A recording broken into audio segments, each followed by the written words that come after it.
অভীষ্ট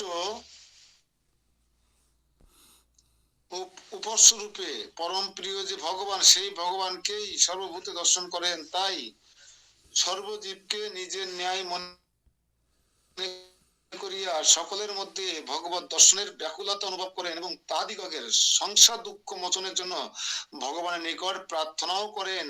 আর শ্রী ভগবানও তার প্রার্থনা অনুসারে সকল জীবকে উদ্ধার করিয়া থাকেন। এই গেল 10 নম্বরের তাৎপর্য। আমরা 11 নম্বর তাৎপর্যটা দেখবো, যে ভগবান কার সঙ্গে যুদ্ধ করার পরও ভগবান তার কাছে পরাজিত হন।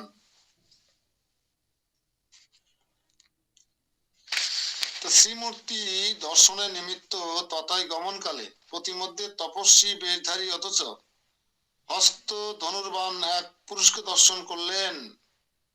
তার এই প্রকার বিরুদ্ধ বেশ আচরণে দাম্ভিকতায় প্রস্ফুটিত, অর্থাৎ অহিংসার প্রতীক তপস্বী বেশ, অথচ হিংসার নিমিত্ত ধনুর্বাণ দেখিয়া তাহার সহিত মহাযুদ্ধে লিপ্ত হইলেন এবং সেই যুদ্ধে প্রতিজ্ঞা করিলেন যে আমি অবশ্যই প্রতিযোদ্ধাকে জয় করিব। কিন্তু যুদ্ধে তাকে জয় করিতে অসমর্থ হইলেন। অনন্তর আর একদিন প্রাতকালে ভক্তিভরে স্বীয় ইষ্ট দেবতার অর্চনা করিয়া যুদ্ধে বহির্গত হইলেন। কিন্তু তিনি দেখিলেন যে প্রাতকালে নিজ ইষ্টদেবের গলদেশে যে মালাটা সমর্পণ করিয়াছিলেন, সেই মাল্য প্রতিযোদ্ধার পক্ষে বিলম্বিত হয়ে রহিয়াছে। তখন তিনি রহস্যভূত হইলেন, অর্থাৎ ইনি আমার ইষ্টদেব শ্রী নারায়ণ। অতএব বিবিধ স্তুতি পাঠাদি দ্বারা তাহার সন্তোষ সাধন করিলেন। আর শ্রী ভগবানও পরম প্রীতি ভরে শ্রী করকমল স্পর্শী দ্বারা তাহার যুদ্ধ শ্রমাদি অপনোদন পূর্বক আশ্বাস দান করিলেন। পরে শ্রী প্রহ্লাদ নিজে প্রতিজ্ঞা হানির কথা নিবেদন করিলে শ্রী ভগবান পরম প্রীতি সহিত বলিয়াছিলেন, পূর্বেও তোমার যুদ্ধ কৌতুকে পরম প্রীতি হইয়া আছি এবং ইহাও অতিশয় আনন্দের বিষয় যে এই তুমি সদাই আমাকে জয় করিয়া থাকো। তা প্রহ্লাদ মহারাজ এত বড় ভক্ত হওয়ার শর্ত দুইবার ভগবানের সঙ্গে যুদ্ধ করেছিলেন এবং ভগবান নিজে পরাজিত হয়ে ভগবান বলছিলেন যে আমি বারবার তোমার কাছে পরাজিত হতে চাই, তোমার কাছে পরাজিত হয় আমার আনন্দ।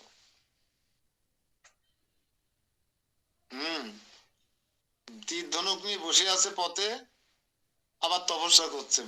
বোঝা যায় না তিনি যোদ্ধা না তপস্বী, বোঝা যায় কিনা? তখন ভণ্ড মনে হবে কিনা ভগবানকে? হ্যাঁ, আমার কাছে যদি একটা বন্দুকও থাকে, আবার আমি জপের মালা জপ করতে থাকি চোখ বন্ধ করে, তাহলে আমার কি মনে হবে আমি বন্দুকধারী না তপস্বী? তা প্রহ্লাদ মহারাজের মতো একজন বিচক্ষণ ভক্তের বোঝার অবকাশ থাকে না, তাই তিনি ভগবানের সঙ্গে যুদ্ধ করেছিলেন।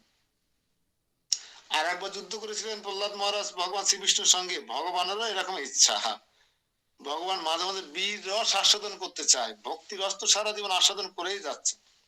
তো প্রতিদিন সকালে যদি আপনার 3 বেলা শুক্তো দেওয়া হয়, শুক্তো কিংবা শুক্তো দরকার নেই, এটা অত নর্মাল তো দরকার নেই, দেব যখন মানুষে, তা প্রতিদিন যদি চিলি পনির কাশ্মীরি দেওয়া হয় 3 বেলা, ভাল লাগে? যেন হঠাৎ করে যদি নলিয়ান গুড় দিয়ে রান্না করা পরমান্ন দেওয়া হয়, তাহলে কেমন হবে? নলিয়ান গুড়ির পরমান্ন, ভাল লাগবে কিনা? তা ভগবানও তো সবার ভক্তি গ্রহণ করে সবসময়। গ্রহণ করতে করতে সব স্টুডেন্ট থাকে না, কি করে ভগবান মাঝে মাঝে বীর রস, মানে গা হাত তো ম্যাচ ম্যাচ করে ভগবানের একভাবে। তখন একটু যুদ্ধ মন্ত্র করে, একটু নাড়াচড়া করে, একটু রক্ত সঞ্চালন করে ভগবান একটু তাজা হতে চায়। তখন যোদ্ধা খোঁজে, যোদ্ধা তো খুঁজে পায় না, তাই ভক্তদের বলে যাও তোমরা আমার বিরুদ্ধে যুদ্ধ করো দেখি। তখন সময় ভক্ত আর ভগবান লীলা বিলাস করবার জন্য ছল করে যুদ্ধ করে, ভগবানও যুদ্ধ করার জন্য নানা কৌশল অবলম্বন করে। তা প্রহ্লাদ মহারাজের মতো একজন ভক্ত কখনো ভগবানের বিরুদ্ধে অস্ত্র ধারণ করবে? করবে না, কিন্তু ভগবান করতে বাধ্য করেছিলেন। দেখেন, তপস্যা করছেন, যুদ্ধের বেশ, ধনুর্বাণ আছে, অথচ গলায় আছে প্রভুর গলা যে মালা দিয়েছে, সেই মালা এখন এই যোদ্ধার গলায়। হ্যাঁ, একজন যোদ্ধার গলায় ভগবানের দেওয়া মালা, এটা হতে পারে না। তখন তিনি সেই ভগবান শ্রী বিষ্ণু তীর ধনুক নিয়ে বসেছিলেন গলায় মালা দিয়ে, ওই অবস্থায় তার বিরুদ্ধে যুদ্ধ ঘোষণা করেছিলেন। সেই যুদ্ধ করার পরে ভগবান বলছে যে আমি বারবার তোমার কাছে পরাজিত হতে চাই, তোমার কাছে আমি সবসময় বশীভূত হয়েই তো আছি। হ্যাঁ, তোমার তোমার কথা রাখতে গিয়ে আমার কত কিছু করতে হয়। হ্যাঁ, তো আমরা দেখলাম যে ভগবান শ্রীহরি কিভাবে সর্বদাই প্রহ্লাদ মহারাজের কাছে পরাজিত হন। ভক্তের কাছে ভগবানের পরাজয় সবসময়, পুত্রের কাছে পিতার পরাজয় সবসময়। সেই পরাজয় কিন্তু দুঃখের নয়, কিসের? আনন্দের পরাজয়। যেমন দেখো, ধরুন আপনার 3 বছরের একটা ছোট শিশু পুত্র, আপনি আজকে বাড়িতে আছেন ছুটির দিন, হ্যাঁ, কর্ণ ঘোষ নেই, দেবরাজ প্রভু কর্ণ ঘোষ, তো ছোট শিশু পুত্র আপনার সঙ্গে খেলছে, আজকে ছুটির দিন বাড়িতে আছেন, খুব আনন্দ পাচ্ছে, বাবাকে পেয়েছে আজকে শুক্রবার, কিন্তু সে আপনার সাথে মারামারি করতে চায়, বুকের পরে উঠে বসে গেছে। আর আপনি ওর সাথে কুস্তি করতে চান, তার ছেলের সাথে কুস্তি করতে করতে 3 বছর ছেলে আপনাকে হারিয়ে দিয়েছে, আপনার বুকের পরে চেপে বসেছে। আর ওর কি আনন্দ, মা দেখো দেখো, আমি বাবাকে হারিয়ে দিয়েছি, আমি জিতে গেছি, আমি জিতে গেছি। হ্যাঁ, বাচ্চার কি আনন্দ, বাচ্চার মায়েরও আনন্দ। বাচ্চার বাবা কি কান্না করবে ঠকে যে পরাজিত? না, বাচ্চার বাবা আরো বেশি আনন্দ পাবে যে আমি তোমার কাছে হেরে গেছি বাবা, তুমি জিতে গেছো, তুমি জিতে গেছো। ঠিক ভগবানের বিষয়টা এরকমই, ভক্তের কাছে ভগবান হেরে আনন্দ পায়, পরমানন্দ পায়। শুধু আনন্দ নয়, ভগবান ভক্তের কাছে হেরে পরমানন্দ লাভ করে, সেটা এখানে ব্যক্ত হলো। এই আলোচনা, এই মহিমা কে কীর্তন করছেন? এই যে প্রহ্লাদ মহারাজের কাছে হেরে গেলেন ভগবান, এই মহিমা কীর্তন কে করছেন? আমরা কিন্তু জানতাম না এটা, যে প্রহ্লাদ মহারাজ 2 দ্বীপের ভগবানের কাছে যুদ্ধ করেছে। আপনারা কেউ জানতেন? আমি আজকে প্রথম জানলাম, কিন্তু সত্যি কথা বলে দিলাম, ভাগবতে কোথাও পাইনি যে প্রহ্লাদ মহারাজ ভগবানের সঙ্গে যুদ্ধ করেছিলেন। কিন্তু আজকে বৃহত্তর ভাগবত থেকে অনেক নতুন নতুন তথ্য চলে এসছে, আজকে জানতে পারলাম আমি সত্যি, যে ভগবানের সঙ্গে ভগবানের প্রিয় ভক্ত প্রহ্লাদও যুদ্ধ করেছিল, এটা কি করে মানা যায়? হিরণ্যকশিপু যুদ্ধ করেছিল, ঠিক আছে, হিরণ্যক্ষ যুদ্ধ করেছিল, এটা ঠিক আছে, কিন্তু তাই বলে প্রহ্লাদ মহারাজ? এটা আমার আসলে আমার আমার কখনো শোনা হয়নি। যাক, আপনাদের সুবাদে শোনার সুযোগ হলো। শ্রী পরীক্ষিত বাচ, পরীক্ষিত মহারাজ বললেন, এবং বদন নারদ হরি ভক্তির শরণব তৎকর্ম শিবক নিত্যম জিতম স্মর বিরাত। শ্রী পরীক্ষিত বললেন, শ্রী হরি ভক্তি রসে সাগর রূপ প্রভুর নর্ম সেবক শ্রী নারদ নৃত্য করিতে করিতে উচ্চ স্বরে বলিতে লাগিলেন, আমাদের মতন ভক্তগণ কর্তৃক প্রভু জিত হইয়াছেন, জিত হইয়াছেন, জিত হইয়াছেন। হ্যাঁ, নারদ মুনি বিনা করে করে নৃত্য করিতে করিতে উচ্চ স্বরে বলতে লাগিলেন, আমাদের মতো ভক্তগণ কর্তৃক প্রভু জিত হয়েছে। তার মানে কি? মানে হচ্ছে অখিলি ভক্তজন নির্দেশ অভিপ্রায়ে अस्माभि পদে বহু বচন প্রযুক্ত হইয়াছে, অর্থাৎ ভক্তগণ কর্তৃক শ্রী ভগবান জিত হইয়াছেন, ঔরত উচ্চস্বরে এই কথা বলিতে লাগিলেন। হ্যাঁ, ভগবান পরাজিত হয়েছে, পরাজিত হয়েছে, ভক্তের কাছে ভগবানের পরাজিত হয়েছে।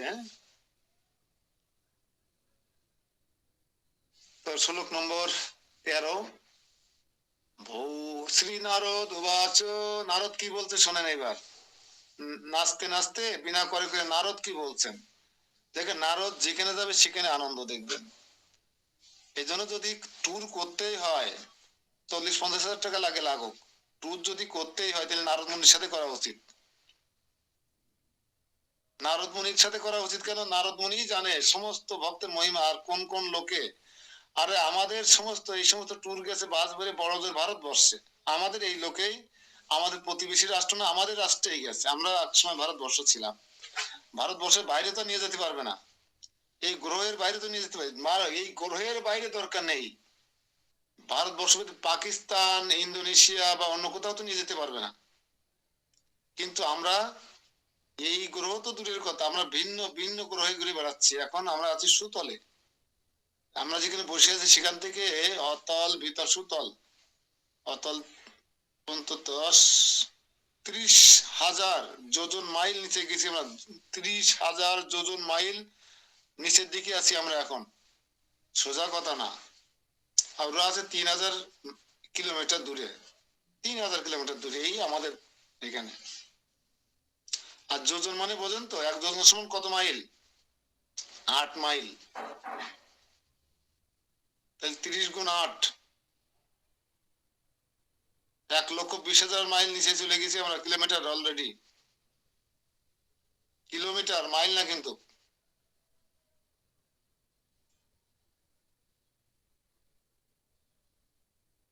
তো এখানে নারদ মুনি এবার নাচতে নাচতে কি বলছে আমরা একটু দেখি। ভো ভো বৈষ্ণব শ্রেষ্ঠ জিতস্তৈত কিম বাচ্চম মুকুন্দ বলি নাপি নির্জিত পৌত্রেণ দত্তেয় গণেশ্বরেণ তে সংরক্ষিত দারি তব প্রসাদত।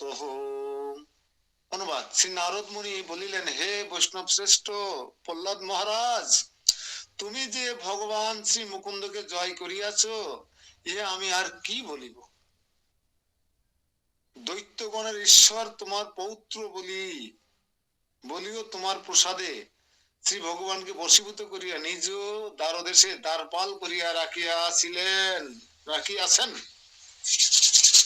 দেখুন, এটা তো এতটুকু বাড়িয়ে বলেছে কি নারদ মুনি প্রহ্লাদ মহারাজ সম্পর্কে। প্রহ্লাদ মহারাজ মুকুন্দকে জয় করেছেন না, ভগবানকে জয় না করলে ভগবান কি প্লাট থেকে আসতো? আপনি ডাকেন তো দেখি আপনার বিল্ডিং থেকে আসে কিনা, আপনি ডাকেন তো দেখি। আর প্রহ্লাদ মহারাজকে ডাকছিলেন? ডাকেননি তো, শুধু বলেছিলেন যে আমার প্রভু এই পিলারের মধ্যে আছে, এই কাঠ পাথরের মধ্যে আমার প্রভু আছে। প্রভু নেই এমন কোন জায়গা নেই, সর্বব্যাপী প্রভুর অবস্থান। তখন ভগবান তার ভক্তের এই মুখের বাণীকে সত্যতায় রূপদান দেওয়ার জন্য তিনি প্লাট থেকে বেরিয়ে এসেছিলেন। আপনি বলেন তো আসে কিনা? বলছে তুমি তো ভগবানকে জয় করিয়াছো, শুধু তাই নয়, তোমার পৌত্র বলি মহারাজ, হ্যাঁ, তোমার প্রসাদে, তোমার প্রসাদে মানে কি? সুবর্ণ মাতাজি, হরে কৃষ্ণ। সুবর্ণা মাতাজি আছেন নাকি? জেঠি না মাসি? হ্যাঁ বাবা আসি। এই যে বলছে তোমার প্রসাদে তোমার পৌত্র শ্রী ভগবানকে বশীভূত করিয়া নিজ দ্বারদেশে দ্বারপাল করিয়া রাখিয়াছেন। বোঝেন এই কথাটার অর্থ বলতে পারবেন? কি বুঝলাম আমরা একটু কথার মাধ্যমে? মনে পড়ে? কে বলতে পারেন?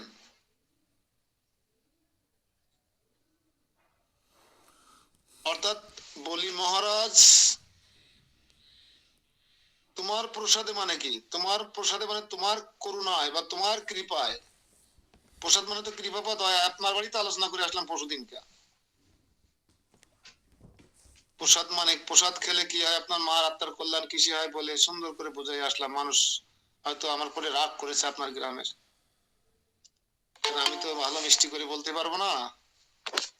তো বলি প্রহ্লাদ মহারাজের কৃপায় বলি মহারাজ যখন স্বর্গরাজ্য দখল করে যজ্ঞ করছিলেন, তখন ভগবান শ্রী বিষ্ণু বামন রূপে সেখানে উপস্থিত হইলে তাকে সিংহাসনে বসতে দিয়ে পদধৌত করে তাকে এই সমগ্র স্বর্গ মর্ত পাতাল এবং নিজের মস্তক দান করে তিনি ভগবানের প্রীতি বিধান করতে সক্ষম হয়েছিলেন, সন্তুষ্ট করতে সক্ষম হয়েছিলেন। যেন আমাদের উদ্দেশ্য হবে ভগবানকে সন্তুষ্ট করা, ভগবানকে সন্তুষ্ট করাই হচ্ছে আমাদের জীবনের প্রধান উদ্দেশ্য। আমি বলে এসেছিলাম কালিয়াতে মনুষ্য জীবনের উদ্দেশ্য কি, সেই কাজটা বলি মহারাজের মধ্যে দৈত্য অসুর হয়েও করতে সক্ষম হয়েছিলেন। কেন? ওই অসুর কুলে মহান ভক্ত প্রহ্লাদ মহারাজ আবির্ভূত হয়েছিলেন। প্রহ্লাদ মহারাজ অসুর ঔরসে কেন আবির্ভূত হয়েছিলেন? অসুর ঔরস ঠিক ছিল, অসুরের ঔরসে অসুর জন্মগ্রহণ করবে, এটাই স্বাভাবিক। কিন্তু মাতৃগর্ভে সন্তান আসার পরে যদি কোনো মা নারদ মুনির মতন পরম ভাগবতের কাছ থেকে 36,000 বছর ভাগবত কথা অমৃত শ্রবণ করেন সাধু সঙ্গে, তাহলে সেই গর্ভের সন্তান আর ওষুধ থাকে না, বিষ্ণু ভক্ত বা কৃষ্ণ ভক্তে পরিণত হয়ে যায়। হরি বল।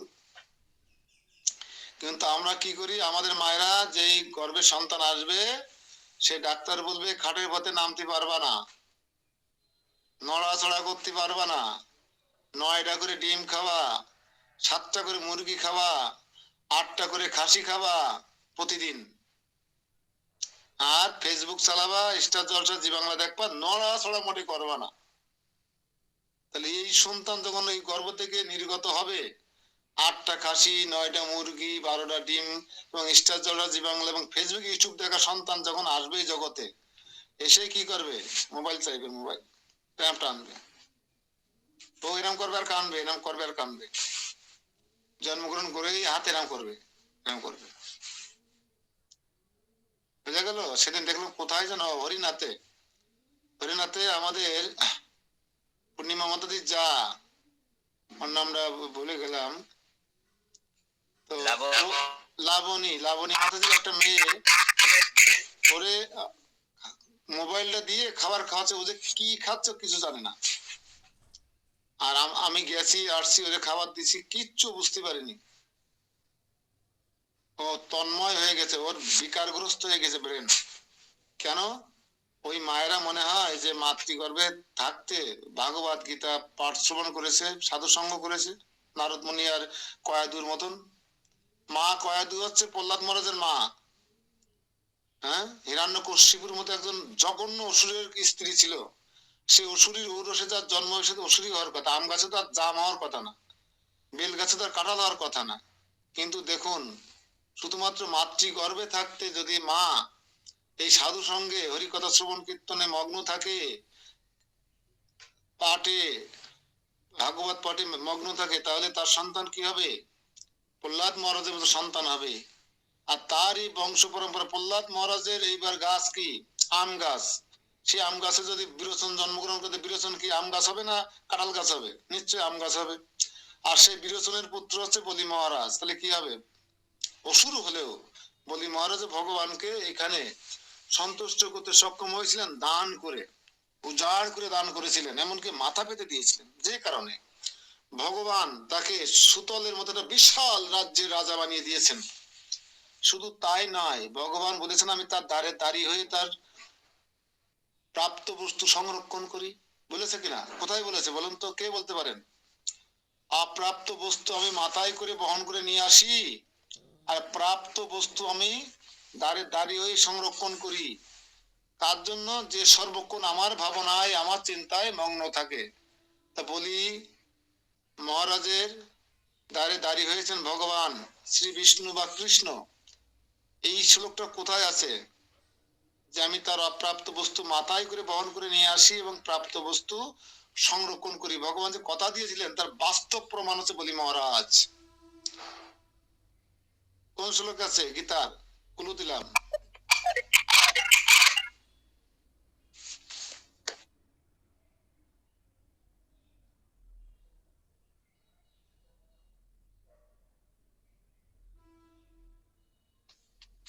কারো স্মরণ নেই?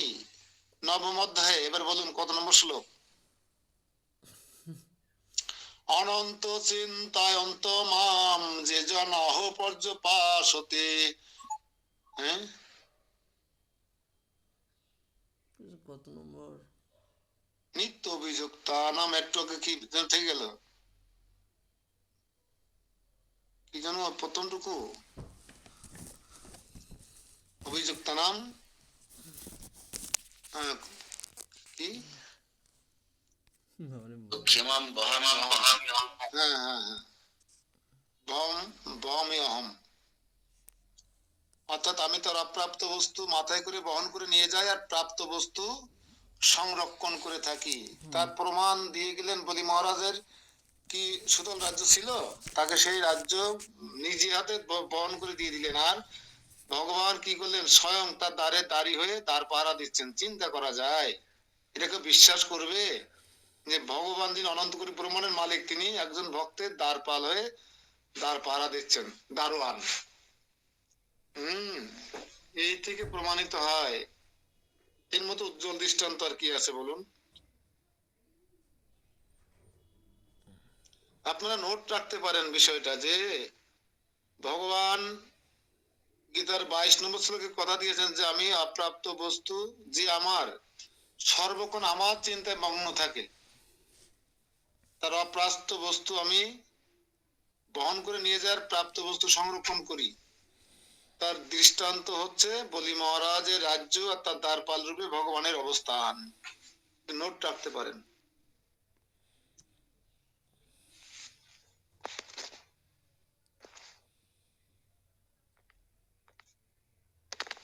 কি সুতলে গিয়ে আপনাদের ভালো লাগছে? সুতল লোকে গিয়ে ভালো লাগছে? সেখানে শীত নেই, কিন্তু সেখানে কোনো অভাব অভিযোগ নেই। হ্যাঁ, সেখানে অনেক সুন্দর একটা পরিবেশ। এরকম যেখানে সেখানে শাহবাগের মোড়ে অত হরতাল মিটিং মিছিল করার সুযোগ নেই সেখানে। তো জানি না আপনাদের সুতলে গিয়ে ভালো লাগছে কিনা, আমার তো অনেক ভালো লাগছে। কারণ আমরা তো ধাম দর্শন করছি, সুতল ধাম দর্শন করছি কি দিয়ে? কান দিয়ে। কান দিয়ে দর্শন করছি, কান দিয়ে। কারণ আমরা নারদ মুনির মুখে শ্রবণ করছি। এর বেশি, এর থেকে আর সৌভাগ্য কি হতে পারে বলুন? হুম? নারদ মুনির মতো একজন মহান বৈষ্ণবের শুদ্ধ ভক্তের শ্রীমুখী আমরা বলি মহারাজ, প্রহ্লাদ মহারাজের মহিমা শ্রবণ করছি। এর চেয়ে সৌভাগ্য আমাদের কি হতে পারে? টাকা দিয়ে এর সমাধান হবে না। হম শ্লোক নম্বর 14।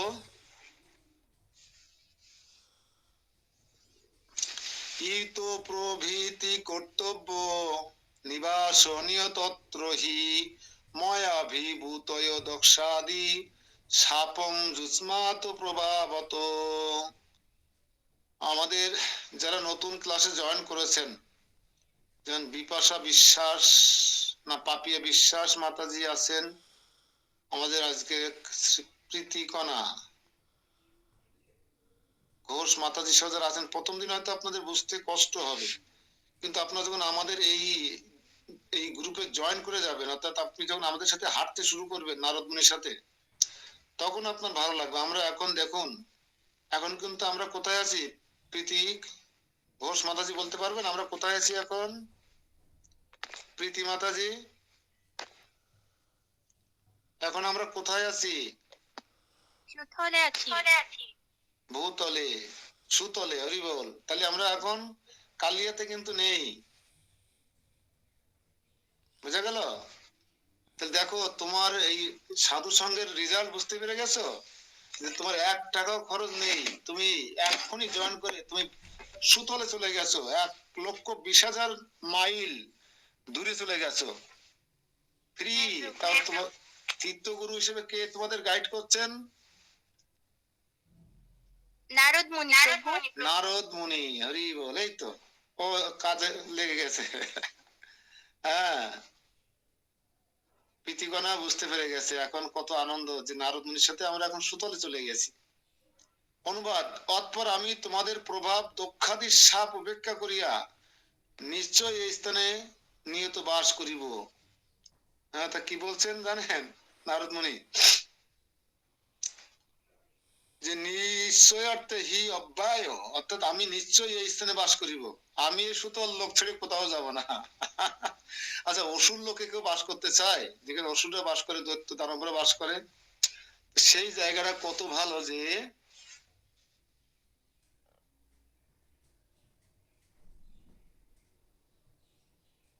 নারদ মুনি সেখান থেকে আসতে চাচ্ছে না। নারদ মুনি আসতে চাচ্ছে না, তাহলে আমাদের আর কি কথা? আমরা থাকবো না, চলে আসবো বাংলাদেশে? আমরা কি সুতল লোকে নারদ মুনির সাথে থাকবো না চলে আসবো? নারদ মুনি তো আসতে চাচ্ছে না। ধরুন আমাদের ট্যুর গেছে এখন হরিদ্বারে, আছে এখনো, হরিদ্বার থেকে আজকে যাত্রা করবে। এখন যদি আমাদের ট্যুর নিয়ে গেছে আমাদের সিদ্ধিদাতা প্রভু মুকুন্দ প্রভুরা, ওরা যদি বলে আমরা এই এই হরিদ্বার ছেড়ে আর কোনোদিন কোথাও যাব না, তাহলে যে দুই ভাজ বলে গেছে ওরা কি বলবে, যে তোমরা যদি থাকো তো আমরা কেন যাব বাংলাদেশ, তাই বলবে না তারা বাংলাদেশে ব্যাক করবে, কোনটা? সুকেশ বাবু কথা বলেন, কি করবেন? চলে আসবেন ট্যুরের তীর্থগুরুকে রেখে, না কি থেকে যাবেন? চলে আসবো না, থাকবো। আরে ভাই, মুখে বলা সহজ, ইজি টু সে বা ডিফিকাল্ট টু ডু। হ্যাঁ, মন সব বাংলাদেশে এসে গেছে অলরেডি, যারা গেছে না অলরেডি তার মন বাংলাদেশে এসে গেছে। নাতি কান্না করছে, বৌমা বাড়িতে নেই, বাড়িটা কে দেখাশোনা করবে, চারতলা ফ্ল্যাট তালা দিয়ে রেখে গেছি, কখন তালা ভেঙে কি নিয়ে যায়, মন কোথায় আছে হরিদ্বারে থাকলেও। আর 2 দিন পরে দেহটা হরিদ্বারে থাকবে না বটে, কিন্তু মনটা চলে আসবে না বাংলাদেশে। হ্যাঁ, ছোট্ট নাতিটাকে রেখে গেছি, আমার জন্য কান্না করছে। কিন্তু আমরা যারা এখানে আছি চেষ্টা করব সবাই নারদ মুনিকে না ছাড়ার জন্য, ঠিক কিনা? সবাই রাজি তো, একমাত্র বলেন হরি বল। আমরা নারদ মুনি যেখানে থাকতে চাই, আমরা নারদ মুনির মধ্যে একজন মহান বৈষ্ণবের সঙ্গ পেয়েছি, আমরা এই সঙ্গ ত্যাগ করতে চাই না। সঙ্গ ছাড়া করোনা কো, একটু আগে গাইছিল কালিয়া এক পো, ওই সঙ্গ বড় ভালোবাসি, সঙ্গ ছাড়া করোনা কো, মুখে গাবেন সঙ্গ ছাড়া করে না কো, সঙ্গ বড় ভালোবাসি, আবার থাকতেও চান না নারদ মুনির মতো মহান ভক্তের সাথে, এটা তো হতে পারে না। হরিদ্বারে গিয়ে, যেখানে গিয়ে ভীষ্মদেব ধৃতরাষ্ট্র 5 দিন তপস্যা করে মুক্তি লাভ করেছিলেন, মাত্র 5 দিন তপস্যা করেছিলেন, গান্ধারী সহ মুক্তি লাভ করেছিলেন, সেই হরিদ্বারে দক্ষ রাজার রাজধানী, সেখানে থাকতে ইচ্ছে করবে কি করবে না, কিন্তু চলে আসার চিন্তা করবেন, আবার বলবেন আমি সঙ্গ ছাড়া করোনা কম, ওই সঙ্গ বড় ভালোবাসি। কান্নাকাটি হয় কিনা? একটু করে চলে যায় কেন? খিচুড়ি খেয়ে সবাই সঙ্গ ছেড়ে কেন চলে যায়? এই জন্য it is easy to say but difficult to do. গ্রামে সঙ্গ কোটি বছর করবেন, কিন্তু সাধু হতে পারবেন না, অত সস্তা নয়। কারণ ওই সমস্ত সঙ্গ হচ্ছে গান গাওয়ার সঙ্গ, কে কত ভালো গাইতে পারে, কে আরে ভালো বলে, পয়সা করি দেয়, এই সমস্ত। কিন্তু আসলে আমাদের মন মানসিকতা, মননে মানসিকতায় সাধু সঙ্গ করতে হবে, গান গেয়ে নয়। আমার নারদ মুনির সঙ্গ ছাড়বো না, এটাই আমাদের ইচ্ছা। তো বলছে, পূর্বে দক্ষ প্রভৃতি আমাকে এই বলিয়া সাপ দিয়েছিলেন যে, হে মূঢ়, তুমি ত্রিভুবনে কেবল ভ্রমণ করিয়েই বেড়াবে, হ্যাঁ, এক স্থানে স্থির থাকিতে পারিবে না, তোমাকে অভিশাপ দিলাম। অর্থাৎ কুত্রাপি স্থান প্রাপ্ত হইবে না, কুত্রাপি কোথাও তুমি জায়গা পাবে না। কাকে অভিশাপ দিয়েছিল? কে কাকে অভিশাপ দিয়েছিল? শ্রীবাস, কে কাকে অভিশাপ দিয়েছিল যে কুত্র, হ্যাঁ, কুত্রাপি স্থান প্রাপ্ত হইবে না, তুমি কোথাও জায়গা পাবে না, ত্রিভুবনে শুধু তুমি চলতেই থাকবে রেলগাড়ির মতো, তুমি কোথাও বসে থাকতে পারবে না, স্থির হতে পারবে না, সংসার করতে পারবে না। কে কাকে অভিশাপ দিয়েছিল? কে বলতে পারেন? দক্ষ রাজা অভিশাপ দিয়েছিলেন কাকে? নারদ মুনিকে। নারদ মুনিকে। নারদ বলছে, ইতিমধ্যে আমি 2বার লাল কার্ড পেয়েছি, 2বার। দক্ষ আমাকে একবার লাল কার্ড দেখিয়ে দিয়েছেন, দক্ষ আমাকে অভিশাপ দিয়েছেন, তারপরও আমি কোথাও এক স্থানে থাকতে পারি না এবং পারবো না। তারপরও সেই অভিশাপ উপেক্ষা করে আমি এই সুতল লোকে আজীবন বসবাস করতে চাই। চিন্তা করা যায় সুতল লোক কত সমৃদ্ধশালী, তাহলে অভিশাপ উপেক্ষা করে সেখানে থাকতে যাচ্ছে।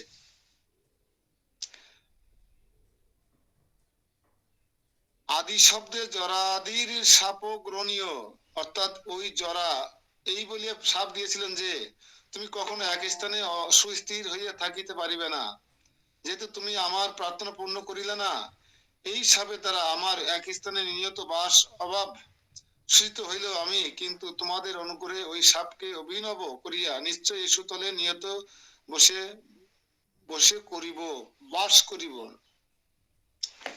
যত বিষয় দিক আমি এখানে যাব না। তা আমি একটু ক্লিয়ার করি, যারা ভাগবত এখনো পড়েনি তাদের কাছে এটা ভালো ক্লিয়ার হলো না যে কিভাবে কেন সাপ দিলেন দক্ষ। নারদ মুনির মতো একজন ব্যক্তি কেন সাপ দিতে গেলেন? আমার নারদ মুনিকে পেলে আনন্দ পাই, কিন্তু দক্ষ কেন সাপ দিলেন? তা দক্ষ কিন্তু খুব দক্ষ ছিলেন, কেন জানেন? হ্যাঁ, এখন আমাদের দীপক দাদা ও ক্লাস ঢুকলেন, এতক্ষণ ওনাকে নিয়েই পাঠ দিলাম। হরিদ্বার হরিদ্বার নিয়ে এতক্ষণ পাঠ হলো, তো উনি এতক্ষণ পরে ঢুকলেন। তো দক্ষ রাজা দক্ষ ছিলেন সন্তান উৎপাদনে, ইন্দ্র তৃপ্তিতে খুব দক্ষ ছিলেন। প্রথমে তিনি 10,000 সন্তান উৎপাদন করেছিলেন। ঠিক বললাম তো নাকি আরো বেশি? যাক, সংখ্যা যাই হোক, সংখ্যা যদি আমার ভুল হয়ে যায় ক্ষমা করবেন, তবে উদ্দেশ্য যেটা বলা সেটা আগে শ্রবণ করুন। এই 10,000 সন্তানের জনক ছিলেন দক্ষ রাজা। আর তখন তাদেরকে তো স্কুল বিশ্ববিদ্যালয় ছিল না, কেজি স্কুল কিন্টার গার্ডেন ছিল না, তাই বনে পাঠাতেন। হ্যাঁ, কি করতে পাঠাতেন?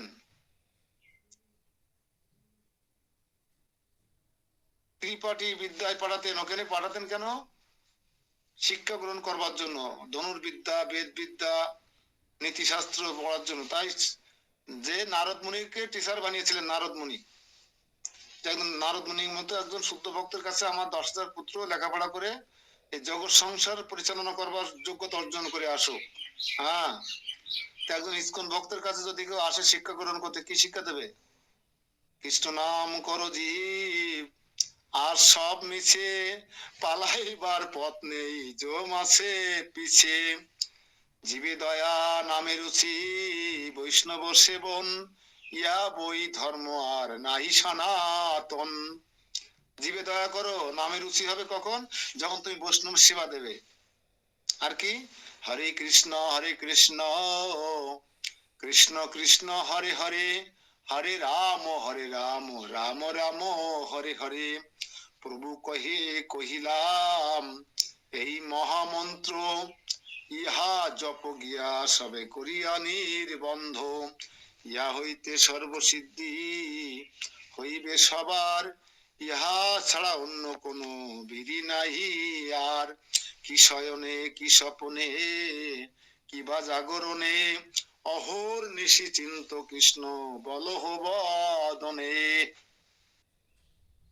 এই শিক্ষা দেবো কিনা আমরা, আমাদের কাছে যদি কেউ আসে? ঠিক তো? নারদ মুনির কাছে যদি কেউ আসে, 10,000 ছাত্র পাঠায় কেউ, তাহলে নারদ মুনি কি শিক্ষা দেবে? ব্রহ্মচারী শিক্ষা দেবে কিনা? সংসার অনিত্য সার জানিয়া ভূতের বাগান না দিয়ে তুমি ভগবানের সেবায় নিজের কায় মনোবাক্য দ্বারা ভগবানের সেবা করো, ভগবানের শুদ্ধ ভক্ত হও, ভগবান তোমার সমস্ত দায়িত্ব গ্রহণ করবে। এই লোক দেখাবে কি দেখাবে না নারদ মুনি? 10,000 পুত্রকে দক্ষ রাজার এমন ভাবে প্রশিক্ষণ দিলেন, এমন ভাবে কোচিং করালেন, সার্টিফিকেট দিলেন যে তারা 10,000 পুত্র আর সংসারে ফিরে গেলেন না, 10,000 পুত্র ব্রহ্মচারী হয়ে গেলেন। হরি বল। আপনার কেমন লাগবে? ছেলেরা পাঠাইছেন মন্দিরে অদ্বৈতপুর কাছে, পরে দেখলাম লাল কাপড় পরে বাড়ি গেল 10 বছর পরে। একমাত্র ছেলে, আমার অভিশাপ দেবেন কি দেবেন না? ক্রোধান্বিত হয়েছিলেন দক্ষ মহারাজ, কিন্তু অভিশাপ দেননি। 10,000 পুত্র ব্রহ্মচারী হয়ে গেছে। আবার তিনি কষ্ট করে 1,000 সন্তান উৎপাদন করলেন, আবার পুত্র সন্তান 1,000, তাদেরকে আবার নারদ মুনির কাছে লেখাপড়া করতে পাঠালেন। নারদ মুনির কাছে শিখতে গেলে কি শিখবে? ব্রহ্মচারী কোর্স করবে নাকি গৃহস্থ কোর্স করাবে নারদ মুনি? নিশ্চয় ব্রহ্মচারী কোর্স করাবে। আবার কোর্স করালেন, 1,000 কে করিয়ে ব্রহ্মচারী বানিয়ে দিলেন। আবার এই 1,000 পুত্র আর সংসারে ফিরে গেলেন না, বনে বসে তপস্যা করতে লাগলেন নারদ মুনির সাথে। রাগ হবে কি হবে না এইবার? হ্যাঁ, দক্ষ মহারাজ প্রধানিত অভিশাপ দিলেন, আরে নারদ, আমি তোমাকে অভিশাপ প্রদান করছি, কুত্রাপি স্থান প্রাপ্ত হইবে না, কোথাও তুমি জায়গা পাবে না, কোথাও তুমি এক স্থানে স্থির থাকতে পারবে না, ত্রিভুবনে শুধু দৌড়াতে থাকবে, দৌড়ের পরে থাকবে। ত্রিভুবনে তুমি শুধু দৌড়াতে থাকবে, দৌড়াতে থাকবে। তা দেখবেন নারদ মুনি অভিশাপ প্রাপ্ত হয়ে আনন্দ পাইছিলেন না কষ্ট পাইছিলেন? শতাব্দী এই অভিশাপ নারদ মুনির জন্য ভালো হলো না খারাপ হলো? শতাব্দী নারদ মুনির জন্য তো ওটা আশীর্বাদই হলো। আশীর্বাদী হলে তাহলে হায়দ্রাবাদ থেকে আসেন না একটু প্রচার করতে এখানে এইদিকে? আপনি তো সংসারী হয়ে গেছেন, কই আশীর্বাদ হলো কই? হ্যাঁ, ভগবান আপনাকে উন্মুক্ত করে দিয়েছে সারা ভারতবর্ষে প্রচার করার জন্য।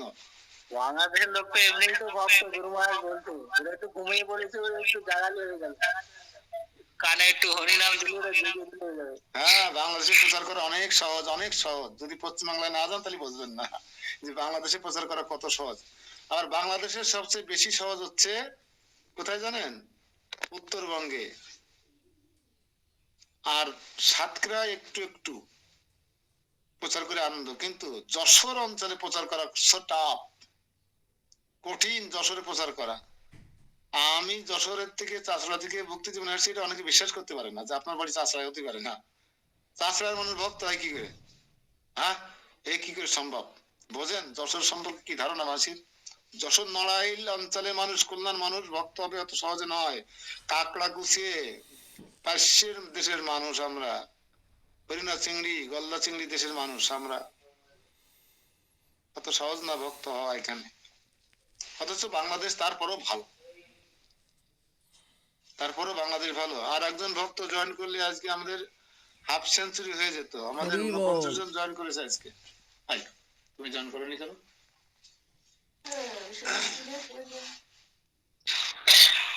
তো এইভাবে নারদ মুনি এই অভিশাপ পেয়ে মনে কষ্ট পাননি, আনন্দ পেয়েছিলেন। কেন? যাক, ভালোই হলো। এমনি আমি সাধু সন্ন্যাসী ব্রহ্মচারী মানুষ, এক জায়গায় থাকলে কোনে আসক্তি জন্মাবে, হ্যাঁ, সংসার করতে ইচ্ছে করবে। তার চেয়ে ভালো ঘুরে ঘুরে বিনা হাতে করে নেচে নেচে সারা ব্রহ্মাণ্ড টু ব্রহ্মাণ্ড, ব্রহ্মাণ্ড টু ব্রহ্মাণ্ড প্রচার করে বেড়াবো, ভগবান মহিমা কীর্তন করে বেড়াবো। কি আনন্দ! আকাশে বাতাসে কোথাও আমাকে এক স্থানে থাকতে হবে না, একটা গৃহ নির্মাণ করতে হবে না, চাল কিনতে হবে না, বাজার করতে হবে না, চাকরি করতে হবে না। হ্যাঁ, আমি ঘুরে ঘুরে বৃন্দাবনের পথে পথে গাইব রাধা নাম। আমি বৃন্দাবনের পথে পথে গাইব রাধা নাম। ঘুচে যাবে মনের কালি, হ্যাঁ, ঘুচে যাবে মনের কালি, সিদ্ধ হইবে মনস্কাম। আমি বৃন্দাবনের পথে পথে গাইব রাধা নাম। অত সহজ না কিন্তু নারদ মুনির মতন ঘুরে ঘুরে কৃষ্ণের মহিমা কীর্তন করা। আমরা সংসারের বাসনায় আবদ্ধ হয়ে, মায়ার দ্বারা আবদ্ধ হয়ে এই সংসারে শুধু সুবানি খাচ্ছি, নাকানি সুবানি খাচ্ছি, নাকানি সুবানি খাচ্ছি। হ্যাঁ, নাকানি সুবানি খাচ্ছি। আর হচ্ছে একটু করে যখন নাতি পুতি ছেলে মেয়ের বার্থডে আসে তখন একটুখানি ভালো লাগে, আহ আজকে কি আনন্দ, আমার হ্যাপি বার্থডে টু ইউ নাতি।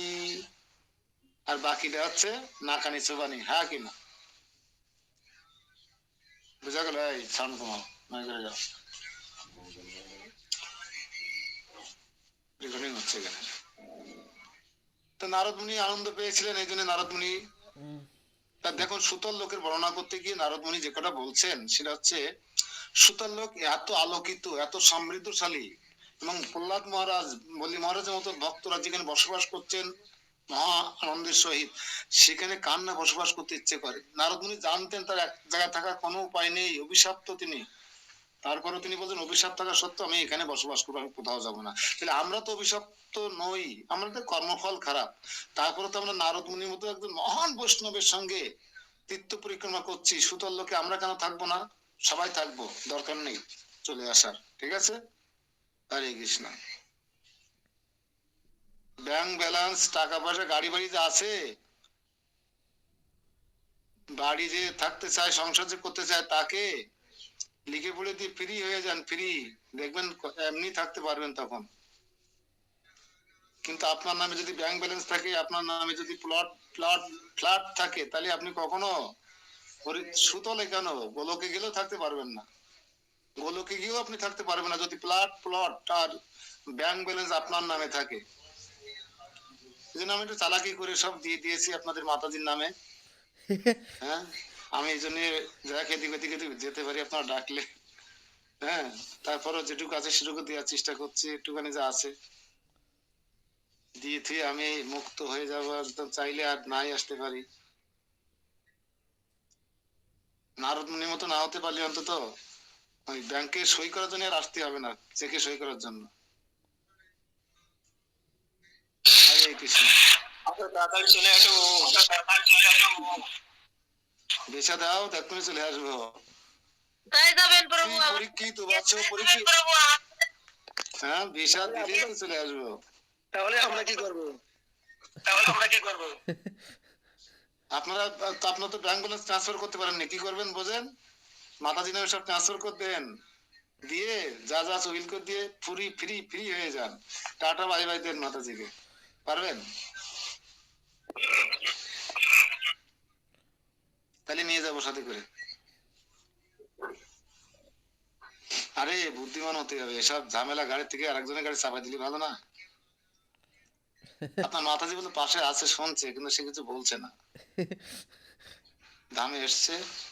তো পরীক্ষিত মহারাজ বলছেন, সগলা ঘা সহনা শক্তি লজ্জাবন মিতানন প্রহ্লাদ নারদম নতা গৌরবাদ উচ্ছন্নই।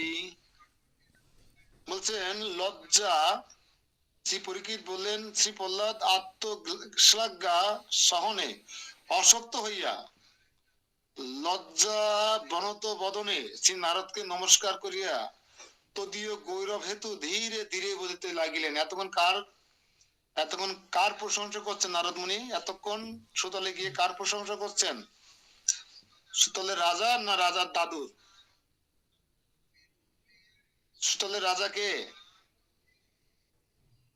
বলি সুতলের মহারাজ, রাজাকে বলি মহারাজ, বলি মহারাজ আর ভগবান দাদুর প্রশংসা। আর এই আত্মঘাতী মূলক প্রশংসা কেউ শুনতে চান? আপনার প্রশংসা আমি করলে ভালো লাগবে আপনার? আমার ভালো লাগে অবশ্যই, আমারও ভালো লাগে, কিন্তু লাগা উচিত না। তাই আর সহ্য করতে পারছে না প্রহ্লাদ মহারাজ। আর এই আঘাত মানে আমাদের কাছে আর একটা প্রশংসা রসমালাইয়ের মতো মনে হয়, কালিয়ার ঘোষ পড়া রসগোল্লার মতো মনে হয়, কিন্তু এটা আমার বেলায়। কিন্তু প্রহ্লাদ মহারাজের যে প্রশংসা করছেন নারদ মুনি, এটা একটা সেল তার বুকে বিদ্ধ হচ্ছে, সেল আঘাত আনছে নারদ মুনির এই প্রশংসায়, প্রহ্লাদ মহারাজের হৃদয়ে আঘাত করছে, ব্যথা লাগছে। তাই বলছে শ্রী প্রহ্লাদ উবাচ, প্রহ্লাদ মহারাজ বললেন, ভগবান শ্রী গুরু সর্বম স্বয়ং এব বিচার্যতম বাল্যেন সংভবেত কৃষ্ণ ভক্ত জ্ঞানমপি স্ফুটম। হ্যাঁ, বলি মহারাজ শ্রী প্রহ্লাদ মহারাজ উবাচ মানে শ্রী প্রহ্লাদ মহারাজ বললেন, বিচারণীয় মেহ বাল্যে ইতি ধার্যই ভূতি। অর্থাৎ শ্রী প্রহ্লাদ বললেন, ভগবান শ্রী গুরু আপনি স্বয়ংই বিচার করিয়া দেখুন, বাল্যকালে শ্রীকৃষ্ণ ভক্তির জ্ঞানও পরিপুষ্ট হয় না। ভগবান গুরু বলছে কাকে? প্রহ্লাদ মহারাজ। প্রহ্লাদ মহারাজ নারদ মুনিকে, আপনি একবার বিচার করে দেখুন, বাল্যকালে কৃষ্ণ ভক্তির জ্ঞান পরিপুষ্ট হয় না। হয় কি, দেখবেন আমাদের বাচ্চারা যখন ছোটকালে ভক্ত ভক্ত খেলা করে, মিথ্যে মিথ্যে ভগবানকে ভোগ লাগায়, হ্যাঁ, আমাদের তপু যখন ছোট ছিল সাদা ধুতি পরতো, 3-3.5 বছর বয়সে, এরকম চিকনা ছিল এরকম। তো এই সাদা একটা ধুতি পরে বলতো, বাবা মামা আমি হরিদাস ঠাকুর, আমি মরে গেছি, এবার তুমি আমার কোলে করে নিয়ে নাচো। ওই যে দেখেন না, একটা মহাপ্রভু হরিদাস ঠাকুর কোলে করে নৃত্য করছে সেই বালিয়াড়িতে, পুরীতে। তবু বলতো, আমি হরিদাস ঠাকুর, আমি 3 লক্ষ জপ করতে করতে মরে গেছি, তুমি আমাকে এবার কোলে করে নিয়ে নৃত্য করে আমাকে ই করো, সমাধি দাও। আমি বাধ্য হয়ে নাচতে হতে ওরা করলে করে নিয়ে আমার। হ্যাঁ, তা তখন কি, এখন কি ওরকম বলবে? তখন ভোগ লাগাতো, আরতি করতো, সব করতো, এখন বলে বলে করাতে হয়। আর এই জন্য বাল্যকালে যে ভক্তি, যে তপস্যা, যে আরাধনা, এগুলো পরিপুষ্ট হয় না, ওরা কাছে একটা আবেগ থাকে। সেটা এখানে বলছেন প্রহ্লাদ মহারাজ। আসলে কি তাই ছিল প্রহ্লাদ মহারাজের? প্রহ্লাদ মহারাজ কি বাল্যকালে কি অপ্রশিক্ষিত ছিল না প্রশিক্ষণ প্রাপ্ত ছিল? কোচিং করা ছিল কিনা? প্রহ্লাদ মহারাজ নিজে তো কোচিং করে প্রশিক্ষণ এসছে কিনা প্রাপ্ত ছিল, জন্মের সাথে সাথে? প্রশিক্ষণ দিত আর কি। নিজে তো বলছে খুব বড় 36,000 বছর, হ্যাঁ 36,000 বছর প্রশিক্ষণ নিয়েছেন, শিক্ষা গ্রহণ করে তিনি জন্মগ্রহণ করেছেন, তাহলে তিনি কি প্রশিক্ষিত নয়? তাও বলছে আমার এই ভক্তি পরিপুষ্ট ছিল না। হরে কৃষ্ণ। এর তাৎপর্য আর পড়লাম না, আপনারা তো বুঝতে পেরে গেছেন।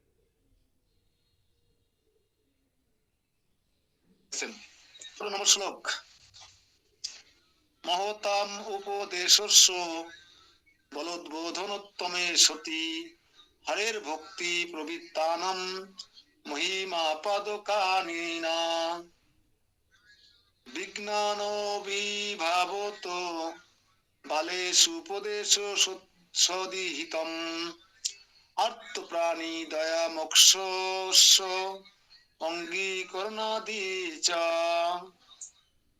অনুবাদ: ভবাদৃশ্য মহাজনগণের উপদেশ বলে উত্তম বোধের উন্মেষ এবং হরিভক্তিতে প্রবৃত্তি হয় সত্য, কিন্তু শিশুদিগের প্রতি উপদেশ বিঘ্ন দ্বারা অভিভব না হইলেও সাধুগণের ন্যায় আচরণ এবং আর্তজীবের প্রতি দয়াবৃত্তি প্রভৃতি সম্যক রূপে পুষ্ট হয় না।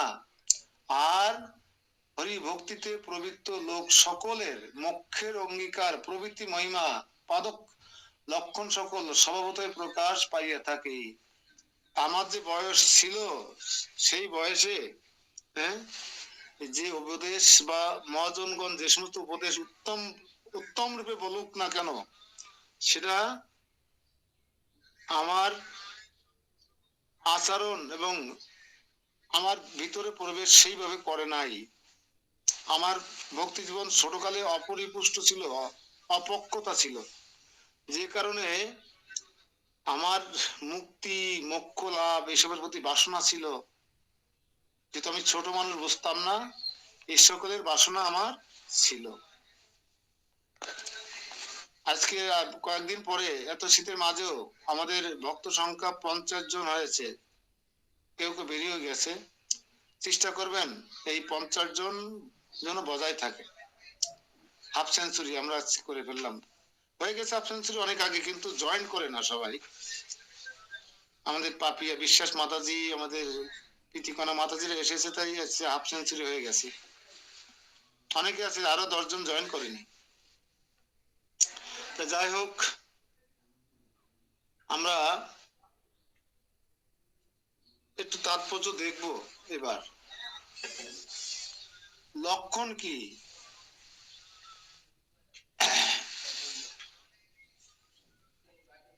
যাহার দ্বারা চতুর্বর্গ তুচ্ছ হয়, অর্থাৎ চতুর্বর্গে অনাদর করতে কেবল ভগবত ভক্তি ভগবত ভক্তের মহিমা বিশেষ উপলব্ধি হয়। চতুর্বর্গ কি মনে আছে তো সবার? কালিদাস বলেন তো চতুর্বর্গ কি? যার দ্বারা চতুর্বর্গ তুচ্ছ মনে হয়, চতুর্বর্গ কি বলতে পারবেন না? প্রশ্নদিন তো লিখলেন। হরে কৃষ্ণ। দেবরাজ প্রভু বলেন তো চতুর্বর্গ কি? যাদের সঙ্গ করলে, যাদের উপদেশ শুনলে চতুর্বর্গকে তুচ্ছ মনে হয়। চতুর্বর্গ কি সাধন প্রভু? এবার উইলিংলি বলুন। ধর্ম ধর্ম অর্থ কাম মোক্ষ হচ্ছে চতুর্বর্গ। এটা তো আমরা সবাই জেনে গেছি। এটা তুচ্ছ কখন মনে হয়? যেমন সাধু মুখে উপদেশ অমৃত শ্রবণ করা হয়। কার মতো সাধু? নারদ মুনির মতো সাধু। হ্যাঁ, সনাতন গোস্বামী, রূপ গোস্বামীর মতো সাধু মুখে যখন শ্রবণ করা হয়, তা বলছে আর সেটা কখন হয়? কেবল ভগবত ভক্তি ও ভগবত ভক্তের মহিমা বিশেষ শ্রবণ করে উপলব্ধি করার মাধ্যমে এই চতুর্বর্গ তুচ্ছ মনে হয়। একটা নোট নিতে পারেন, প্রশ্ন লিখুন, একটা প্রশ্ন, চতুর্বর্গকে কখন তুচ্ছ মনে হয়? লেখেন লোভনীয় চতুর্বর্গকে কখন তুচ্ছ মনে হয়?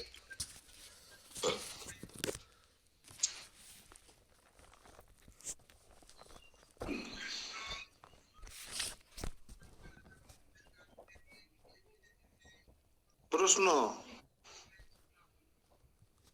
লোভনীয় চতুর্বর্গকে কখন তুচ্ছ মনে হয়? উত্তর, কেবল ভগবত ভক্তি ও ভগবত ভক্তের মহিমা বিশেষ নিরন্তর শ্রবণ কীর্তন করিতে করিতে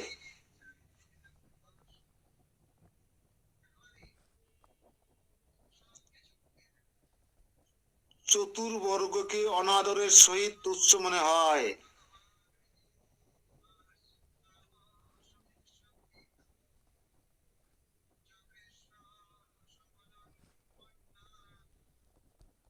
হরে কৃষ্ণ।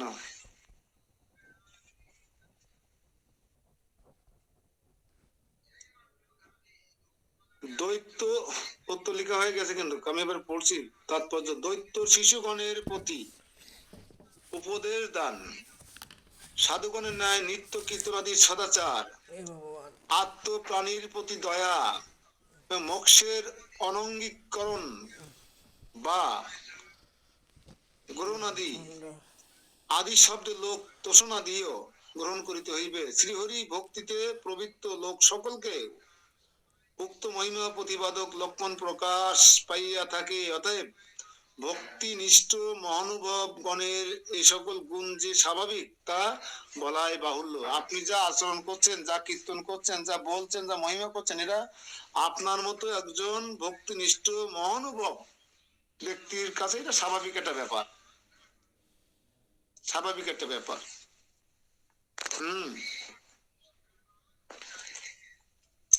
তো অতএব ইহাতে আমার কি গুণ দেখিলেন, ইহাতে আমার কি গুণ দেখলেন আপনি? এই প্রকারে নারদোক্ত আবাল্যত ইত্যাদি প্রশংসা বাক্যের ক্রমশ উত্তর প্রদান করিতেছেন। তার মধ্যে কোনটি বা সম্পূর্ণ অঙ্গী অস্বীকার করিয়া, কোনটি বা কিঞ্চিত স্বীকার করিয়াও পরিহার কল্পনা করিতেছেন। আসলে নারদ মুনি যেগুলো বলছেন প্রহ্লাদ সম্পর্কে সব কি মিথ্যা? সত্য ছিল না?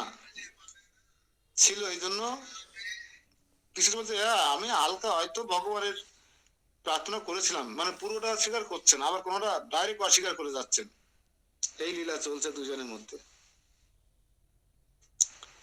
যেমন বাল্যকালে জ্ঞান ক্রিয়া শক্তি বিশেষের অভাব বশত বিশুদ্ধ ভক্তির অঙ্গীকার অস্বীকার করলেন, আমার বিশুদ্ধ ভক্তি নেই, বাল্যকালে বিশুদ্ধ ভক্তি হয় না,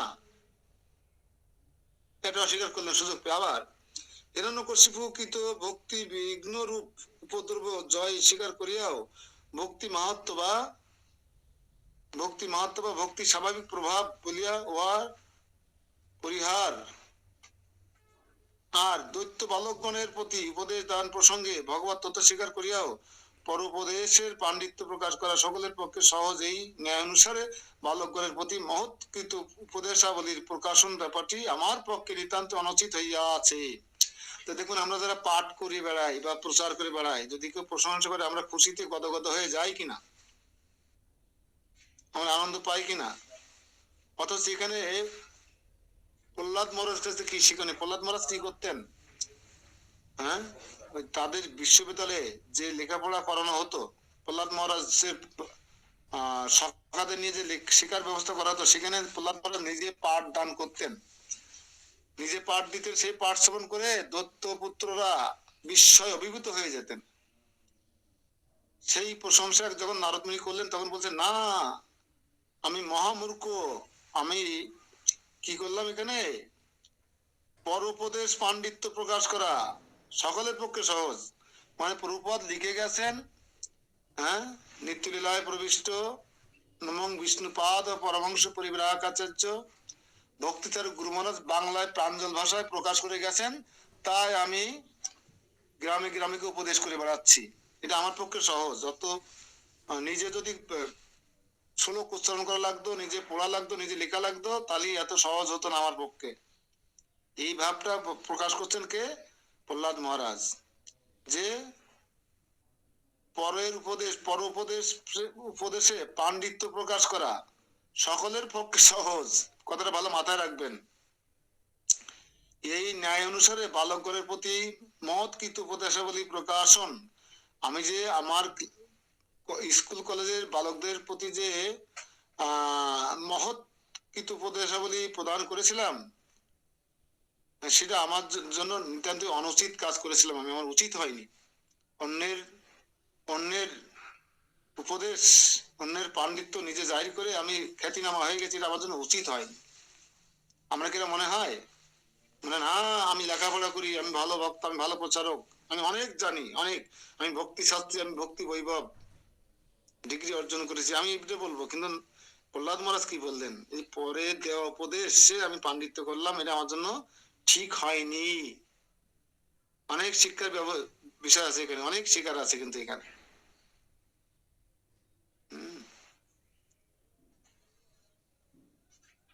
এই বিষয়টা আর শ্রীকৃষ্ণ কেন আমরা যে জ্ঞান দান করে বেড়াচ্ছি, এই যে কতগুলো একটু আগে বললাম যে জীবন হইল শেষ, না বুঝিলে ঋষিকের চরমে পড়িবে লাজে, এটা জ্ঞান দান করলাম। তারপর কি বললাম? জীবে দয়া নামে রুচি বৈষ্ণব সেবন, ইয়া বই ধর্ম আর নাই সনাতন। বৈষ্ণব সেবা না দিলে কিন্তু ধর্ম হবে না, এই যে জ্ঞান দান করলাম। তারপর কি বললাম? প্রভু কহেন, প্রভু কি বললেন? হরে কৃষ্ণ কৃষ্ণ কৃষ্ণ হরে হরে, হরে রাম রাম রাম হরে হরে। প্রভু কহে কইলাম এই মহামন্ত্র, ইহা জপ গিয়ে সবাই করিয়া নির্বন্ধ। এই যে আমি উপদেশাবলী দিলাম, আপনাদের পাণ্ডিত্য দেখালাম, আপনারা বললেন হ্যাঁ অদ্বৈত ভগবান দাস প্রভু কত শ্লোক মুখস্থ করে রেখেছে, কত জানে। এই যে আমাকে প্রশংসা করলেন, পাণ্ডিত্যের খ্যাতি করলেন, আসলে পাণ্ডিত্য কি আমার নাকি মহাপ্রভুর কাছে দাঁড় করে নিয়ে আইছি? এটা যদি তুমি গ্রহণ করো তো এটা অন্যরকম, আর এটা যদি গুরুদেবের পরে দাও তো এটা অন্যরকম হয়ে যাবে। হ্যাঁ, এটা যদি নিজে স্বীকার করা আর এটা যে গুরুকে অর্পণ করে দেওয়াটা মানে আত্মার আর জমিন ফারাক হয়ে যাবে, যেটা ভৌতিক থেকে হ্যাঁ, এটা নিজে আগে উপলব্ধি করতে হবে, তারপরে নিজে স্বীকার করতে হবে। আত্মগ্লাগা বলা হয় এখানে, আত্মগ্লাংসা। নিজের এই ক্ষমতা স্বীকার করতে হবে, এবং পাণ্ডিত্য করছি যে অন্যের উপদেশ নিয়ে, এটা স্বীকার করতে হবে। তা নাহলে নিজেকে বড় পণ্ডিত মনে হবে, যশ খ্যাতি প্রতিষ্ঠা পূজা লাভ পেয়ে বসবে।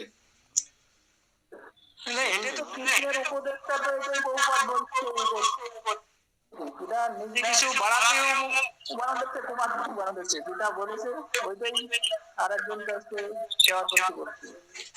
না, সেই কৃতজ্ঞতা বোধ থাকতে হবে তো।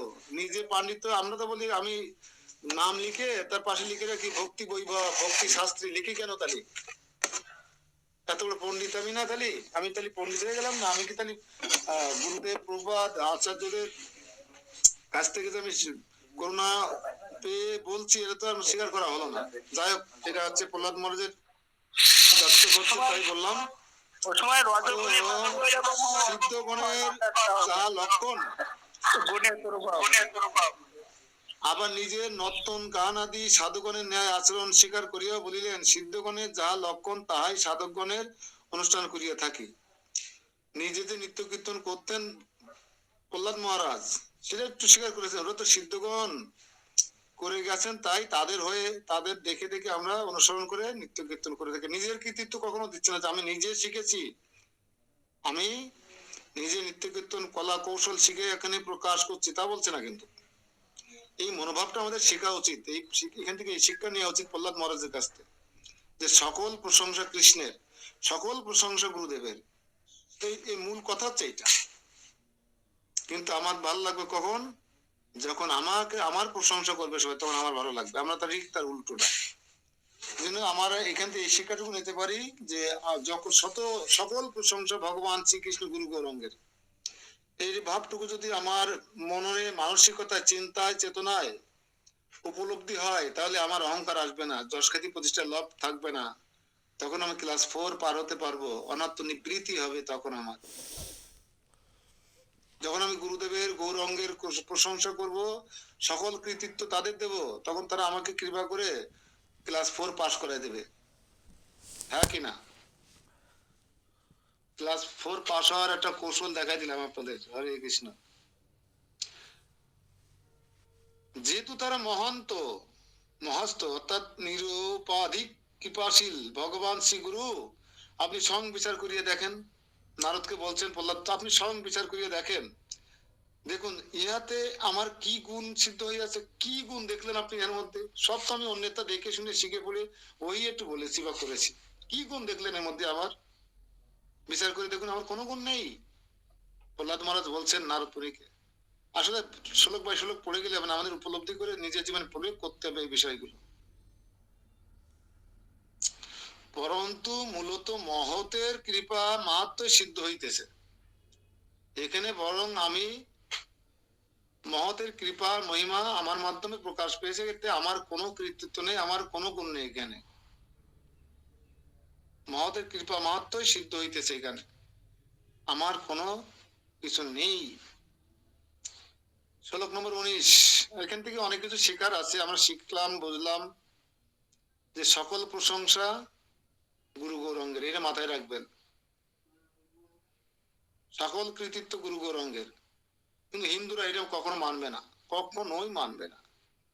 হ্যাঁ, দুই বাপেটা অধিক পরিশ্রম করেছি, অনেক যত্ন করে ক্ষেত খামার করেছি, তাই এত সুন্দর ধান আর মাছ হয়েছে। চায়ের দোকানে গল্প করতে হবে না? কিন্তু যদি ভাইরাস লাগে মাছে কিংবা ডুবে যায়, তাহলে ও ভগবান, এত ভগবান নিয়ে গেছে। এটা হচ্ছে হিন্দুদের মনোভাব। কিন্তু অন্য যে কোনো ধর্মের মানুষ সকল প্রশংসা কার জন্য দিয়ে দেয়? ভগবানের কাছে পৌঁছে দেয়। সে একটা খেলোয়াড় হলেও জানেন না, সে যদি এটা ভালো খেলে জিতে যায় এবং ম্যান অফ দ্য ম্যাচ হয়, তার সে প্রশংসা কার দেয়? সে কৃতিত্ব কারে দেয়?